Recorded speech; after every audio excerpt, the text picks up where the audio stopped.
Estamos de volta com o programa Direito em Foco pela Docum TV, hoje com o professor Salatiel Ferreira Lúcio, que vai tratar do tema Princípio da Separação dos Poderes. Professor Salatiel, primeiramente queria te desejar aqui boas-vindas ao nosso programa, ao retorno. Tratamos aí em 2015 do impeachment, já falamos um pouco aqui. E agora esse tema que é um tema relevante, principalmente pelo que tem acontecido na atualidade, que é esse encontro dos poderes, um poder sempre de alguma forma tentando aparecer e de alguma forma provocando o outro. Então, nada melhor do que a gente poder vir a esse programa tratar desse assunto que de alguma forma já faz parte da vida acadêmica dos alunos, mas a sociedade, de um modo geral, também com certeza tem algo a dizer sobre. Então, queria que antes da gente começar a falar, que o senhor se manifestasse aí para o nosso telespectador, e aí a gente começa o nosso bate-papo. Professor Oscar, eu que tenho que agradecer o privilégio de estar aqui, discutir assuntos, tema como esse, da separação dos poderes, que tem sido objeto de considerações ao longo da história, por grandes pensadores e juristas, dentre eles Aristóteles, John Locke e Montesquieu. Então, eu, como gosto muito de direito constitucional, inclusive tive a honra, o privilégio de fazer um mestrado nessa área, e também, no momento, é muito interessante a gente discutir, porque, na verdade, esse princípio da separação dos poderes, o que ele visa, na verdade? Ele visa a limitação do poder, ou seja, que o poder não se concentre na mão de uma única pessoa, como, por exemplo, no Estado absolutista, em que o rei era, ao mesmo tempo, legislador, executivo e judiciário. E isso faz com que, como disse Montesquieu, todo homem que tem poder tende a abusar dele. Então, o que a gente percebe, na verdade, como dizia lá os liberais, a Constituição que não trata da tripartição dos poderes não é uma Constituição, porque essa separação, na verdade, o tema correto seria separação das funções do poder, porque o poder é uno. Então, o Estado, ele executa as suas funções através do poder legislativo, que faz a lei, o poder executivo, que aplica, que executa a lei de ofício, e o poder judiciário, que vai aplicar a lei, dirimir as contendas, Então, é preciso que cada uma dessas funções seja delegada a pessoas diferentes. Isso, na verdade, como nós dissemos, é a limitação do poder, Imagine você, como a gente vê hoje aí, algumas pessoas falarem, devia fechar o Congresso Nacional. Olha, é uma grande besteira que estão falando. Devia botar na cadeia o presidente da Assembleia, da Câmara dos Deputados, mas a instituição Câmara dos Deputados, a instituição Senado Federal, ela deve existir para o equilíbrio das forças, Ou seja, tem que existir um Supremo Tribunal Federal, um poder judiciário independente. Nós vamos ver na nossa Constituição a importância dessa tripartição, porque lá no artigo 2º da Constituição diz, são poderes independentes e harmônicos entre si. E isso que a Constituição diz, ela colocou como cláusula pétrea. O que é uma cláusula pétrea? É aquela que não pode ser mexida, não pode ser modificada. Ela pode ser ampliada, mas ela não pode ser abolida. E quem no caso, faria isso seria um dos poderes, o legislativo, o judiciário ou o executivo. Por isso que tem que haver essa cláusula de pedra, Exatamente. Então, isso vai formar o que os americanos chamam de check and balance, É o freios e contrapeso, É o poder legislativo fiscalizando o executivo, é o poder judiciário também fiscalizando. Então, esses freios e contrapesos faz com que o Estado democrático passe a existir. É um pilar da democracia é a separação do poder. A gente pode ver também a importância disso quando, por exemplo, na ditadura militar, que alguns saudosistas ficam aí defendendo, que se ele estivesse vivendo na ditadura, ele não poderia falar um terço do que fala hoje, entendeu? E por quê? Qual foi a primeira atitude da ditadura? Fechar o Congresso Nacional, amordaçar o poder judiciário, mais precisamente a cúpula do judiciário, que é o STF, para que o ditador pudesse agir sozinho. Olha, não gostei do seu cabelo, vou fazer uma lei e vou mandar te prender, entendeu? Então, essa preocupação, ela vem desde Aristóteles, né, que de 348 anos antes de Cristo, ele viveu nesse período de 348 a 322 a.C., já preocupava com isso, como também o Locke, né, o inglês, que viveu de 1632 a 1704,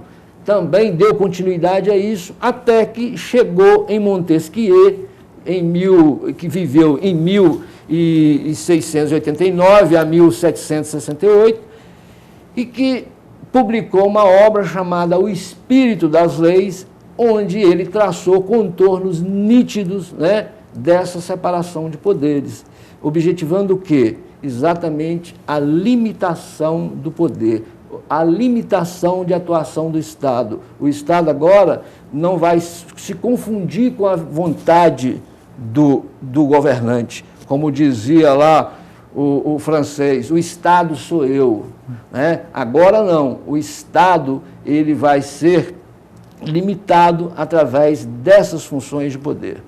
E a partir dessa introdução que você fez, professor Salatiel, a gente percebe o papel das instituições, né? A gente fala nos poderes executivo, legislativo, judiciário, mas de uma forma geral, as instituições que compõem o Estado brasileiro, né, o Ministério Público, o OAB e tantas outras, o papel delas é justamente fazer esse sistema de freios e contrapesos, mas sendo fortalecidas, não sendo instrumentos nas mãos de pessoas que têm o objetivo de alcançar alguns resultados, né? Então, o papel dos poderes, das funções dos poderes, é justamente criar esse equilíbrio harmônico para que a sociedade, de um modo geral, possa ser melhor atendida.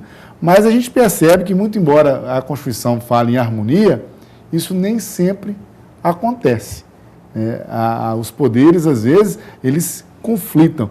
Talvez muito mais por quem esteja ali ocupando os cargos, mas acontece de haver alguns conflitos, como a gente tem visto aí ultimamente. Mas antes da gente poder falar de uma forma geral, dessa possibilidade, né, de confronto de um poder para o outro, eu vou pedir licença para o senhor para a gente poder fazer um breve intervalo.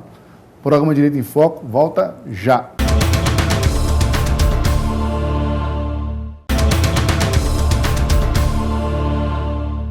Voltamos para o segundo bloco do programa Direito em Foco pela Docno TV, hoje com o professor Salatiel Ferreira Lúcio, advogado e professor da Rede Docno, tratando do tema o princípio da separação dos poderes. Professor Salatiel, primeiro bloco, o senhor fez uma introdução, né, a respeito, né, das funções, né, do poder que é uno e, de uma forma geral, né, trouxe qual é o papel de cada um deles, o executivo, o legislativo e o judiciário, destacando que a Constituição, né, vai retratar que esses poderes têm que ter um papel harmônico, né, um em relação ao outro, mas funcionando como um sistema de freios e contrapesos. E aí, no finalzinho, né, a gente de alguma forma colocou aqui que, muito embora, né, haja essa necessidade de harmonia, isso nem sempre acontece na prática. Ou seja, um poder acaba ocupando um espaço que o outro talvez tenha deixado em aberto. Né? Como é que o senhor pode, de alguma forma, retratar e, às vezes, né, mostrar para o nosso telespectador, né, a ocorrência desses encontros e desencontros, né, dos poderes no Brasil? Olha, muito interessante a sua pergunta. Veja bem, esses poderes ou essas funções têm funções típicas e atípicas. Por exemplo, a função típica do legislativo é legislar, elaborar as leis. Né? Embora no Brasil o processo legislativo ele tenha a participação do executivo, mas, né, a competência típica do legislativo é legislar. A do executivo, executar as políticas públicas, né? e do judiciário, como nós dissemos aqui, aplicar a lei. Pois bem, o que ocorre é o seguinte, um exemplo prático. Nós temos hoje, né, inserido na nossa Constituição, as medidas provisórias, que é uma espécie de lei, né? As medidas provisórias têm força de lei e elas são editadas pelo Poder Executivo, né? Para alguns, as medidas provisórias, elas vieram substituir o decreto-lei, né? Mas, na verdade, a medida provisória ela é uma característica do Estado parlamentarista, que se a gente fosse desenvolver a ideia aqui, daria outro programa. Então, ela foi buscada lá na Constituição Portuguesa, que dá competência ao Poder Executivo de editar as medidas provisórias com força de lei. E o que a gente observa é que em todos os governos, depois da Constituição de 88, editaram medidas provisórias excessivamente, né? E isso até hoje é discussão calorosa entre os juristas, porque entende-se que há uma invasão de competência, há um abuso, né, da edição dessas medidas. Por outro lado, nós temos, por exemplo, o Poder Judiciário, né, que é o que vai dirimir os conflitos. Mas a gente vê, por exemplo, ele determinando ao município, por exemplo, que faça determinadas ações, por exemplo, que dê o remédio à pessoa X que está precisando. Claro que ele vai fundamentar o seu pedido lá na Constituição, que a saúde é direito de todos, né? Mas hoje é uma grande discussão de que há uma judicialização da política pública, né? Porque, em alguns casos, na minha dissertação mesmo, eu tratei disso, em que um juiz aconselhou ao requerente desistir do pedido de entrar com uma ação, porque o município não tinha o dinheiro, e o sujeito insistiu, e o juiz negou e o tribunal deu. Isso às vezes caracteriza em relação ao judiciário o ativismo judicial, né? Exatamente. Onde não tem uma legislação específica, ele interpreta, né, de uma maneira que venha criar uma lei entre partes ou entre mesmo. Entre partes, né? Porque, na verdade, não tem essa invasão lá eu estou dando um exemplo aqui, no Executivo, né? Que seria essa função de cuidar dessa política pública de saúde do Executivo. O sujeito foi lá e o remédio foi negado, então eu vou lá no Ministério Público, ou um advogado, ele propõe a ação. É um caso típico, e que isso foi objeto de vários seminários, porque alguns juízes tratavam isso dentro de um certo limite, mas para outros era dever, ele entendia a respeito a esse entendimento, mas numa análise fria a gente vê que realmente essa disputa, né, nas funções. Por outro lado, você vê, por exemplo, algumas deveres de casa em que o Congresso deixa de fazer, o Judiciário vai lá e trata, como, por exemplo, as cláusulas de barreira, né, a questão da criação de partidos, que houve uma discussão que teria que ter um certo requisito para a criação de partido. O Supremo veio e disse, falando, não, a pluralidade de ideias. Então, na verdade... O Congresso não legisla, o Judiciário vai lá e legisla, decide. Né? A questão de número de vereadores, né, que foi decidido anteriormente pelo Judiciário, foi lá e estabeleceu, então, inclusive uma regrinha matemática, tem que ser tantos vereadores para cada lugar. E, às vezes, isso funciona bem, às vezes não, né? Por exemplo, na questão de número de vereadores, mexeu-se na representatividade, mas não mexeu nos valores, né? Porque é X% dividido para 17, diminuiu, esse mesmo X vai ser dividido agora para 9. Então, quer dizer, o salário vai até aumentar, né? Porque não vou dividir mais esse valor por 17, mas por 9.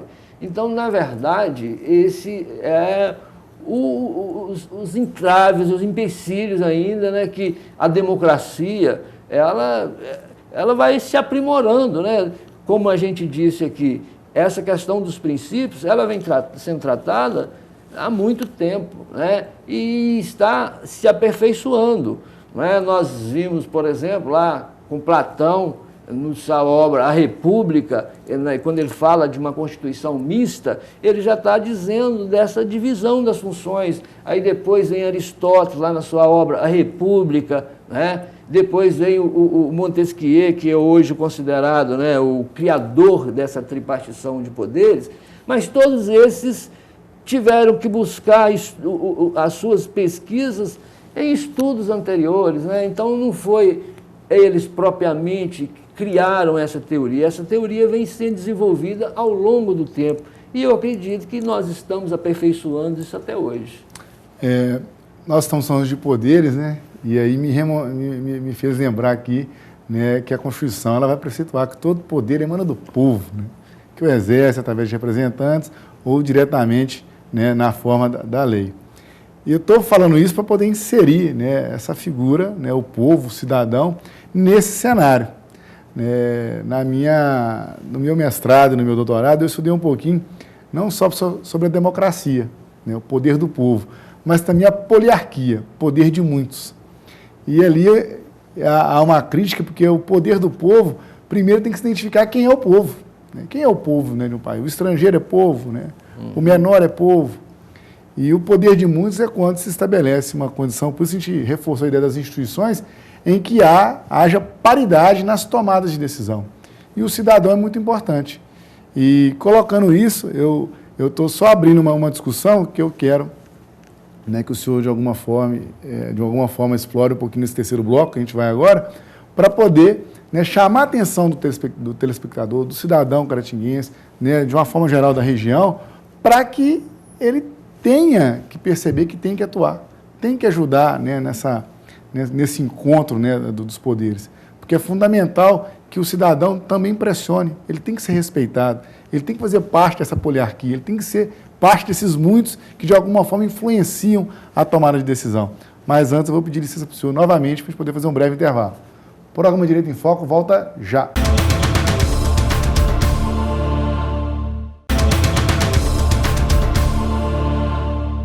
Voltamos para o terceiro e último bloco do programa Direito em Foco, da Docum TV, que hoje tem como convidado o professor Salatiel Ferreira Luz, tratando do princípio da separação dos poderes.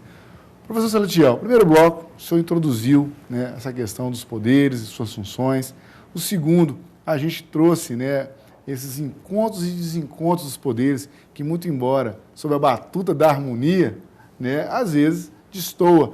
E aí o elemento político, né, a deliberação tem que acabar de alguma forma resolvendo, né, esse impasse político. E aí no finalzinho a gente inseriu a questão da participação popular. O poder emana do povo. E eu queria que o senhor, de alguma forma, né, trouxesse para o nosso telespectador essa visão da participação popular nesse contexto político e a importância dela. É muito importante a participação popular. Eu, na minha dissertação de mestrado, que eu trato do município como um ente federativo, eu coloco, assim, de suma importância essa participação. E essa participação, ela se dá principalmente no município, porque o cidadão, ele não vive no Estado. O Estado é uma ficção, a União é uma ficção, o município é uma realidade. Então, às vezes, eu estou dando aula lá de constitucional, administrativo, eu vejo os alunos assim, tipo assim, professor, mas é muito bom isso, mas e na prática? Nós é que temos que efetivar isso, né? Eu tenho uma cidade em São Paulo que foram morar lá duas pessoas ou três que haviam trabalhado no Tribunal de Contas. E eles editaram uma cartilha de como acompanhar a execução orçamentária. A Câmara começou a ficar lotada, né, e a população começou a procurar e discutir. Por quê? É com essa participação é que nós vamos construindo a democracia. A democracia não é uma coisa acabada e pronta, a gente constrói, né? Eu lembro uma vez que eu estava numa certa cidade e vi o camarada comendo com o prato na mão, entendeu? Aí o professor Cláudio brincou comigo, isso é igual democracia, tem que aprender a botar o prato na mesa, né? Então esse é o exercício.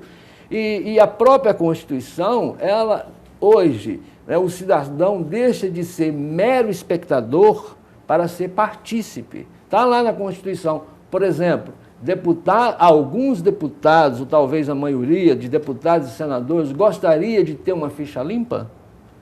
Foi uma iniciativa popular que a Constituição consagra hoje, né, essa participação popular no processo legislativo, né? Então, o cidadão reúne determinados números de assinaturas, né, e ele vai poder dar entrada num projeto. E hoje já se discute ampliar isso, por exemplo, eu estava vendo esses dias no jornal, a possibilidade de instaurar uma CPI através de iniciativa popular.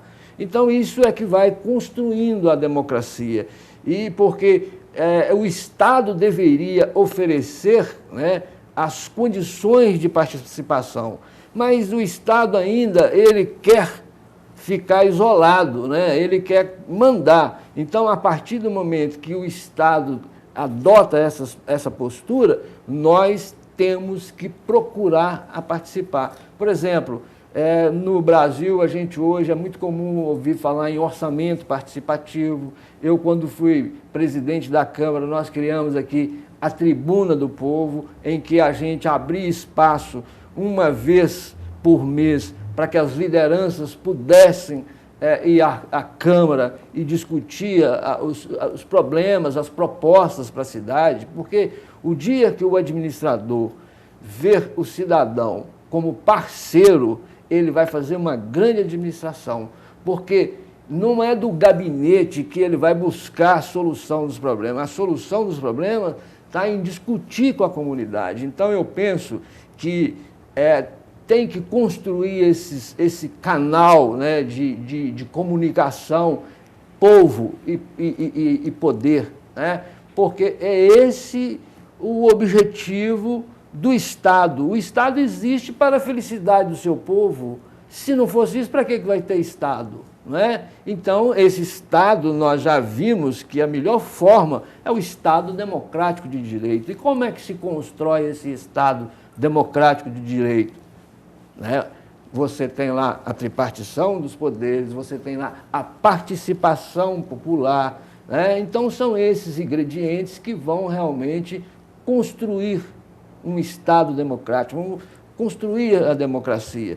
Como eu disse no início, eu acredito que a democracia não é uma coisa pronta, a gente constrói e constrói dentro dos nossos, digamos assim, da nossa peculiaridade, né? A democracia brasileira tem uma característica, a democracia americana tem uma característica, né? Então, com essa participação é que nós vamos realmente construir um país livre, solidário, né? Preocupado com o meio ambiente, preocupado com as pessoas e não com o enriquecimento. Então é isso que inclusive o Papa está colocando aí, está botando as pessoas de cabelo em pé. Opa, esse Papa é comunista. Não, é um Papa que está vivendo, né, vislumbrando um Estado democrático de direito, um Estado em que o cidadão é o elemento mais importante dessa história toda. Não é a usina, não é na chaminé, não são os automóveis, são as pessoas, né? Então, esse é o meu entendimento, professor Oscar. Professor Salatiel, eu queria que o senhor recomendasse uma obra a respeito desse tema, né, o princípio da separação dos poderes, né, não só para a nossa comunidade acadêmica, mas também para a sociedade, de um modo geral. Olha, eu diria o seguinte, que para a gente ter uma ideia, né, da tripartição dos poderes, ele deveria ler primeiro lá o Platão, né, a obra A República, que ele vai tratar lá da Constituição Mista. Depois ele poderia ler A Política, do Aristóteles. Depois o tratado o segundo tratado sobre o governo, do John Locke. E, finalmente, o Espírito das Leis, né, que é um livro muito conhecido e, quando foi editado, foi vendido, assim, como diz no popular, aos montões. Então, para que as pessoas tenham essa ideia, a importância disso aí, eu recomendaria, né, o Platão, com a obra, eu já disse, A República, Aristóteles, a política, e o John Locke, que é a obra que é o segundo tratado de governo, e finalizando com o Montesquieu, Espírito das Leis. Professor Salatiel, muito obrigado. Tenho certeza que esse debate hoje aqui, né, de alguma forma, provocou, né, nas pessoas, né, que podem assistir esse sentimento, né, de proximidade com a participação e, de uma forma geral, com o Estado. A gente tem que estar atento, o cidadão tem que estar atento e tem que ser, como o próprio nome fala, participante, ativo, né? Dizer que esse programa está de portas abertas, não é a primeira vez que o senhor vem aqui, nem vai ser a última, né? Como professor de Constitucional, professor de Ciência Política, mestre, né, em Teoria do Estado e Direito Constitucional pela Pontifícia Universidade Católica do Estado do Rio de Janeiro. Então, foi um prazer enorme tê-lo aqui hoje. Muito obrigado, eu que agradeço. Da próxima vez eu vim de terno, viu? Tá ok. O programa Direito em Foco se despede. Até o próximo encontro.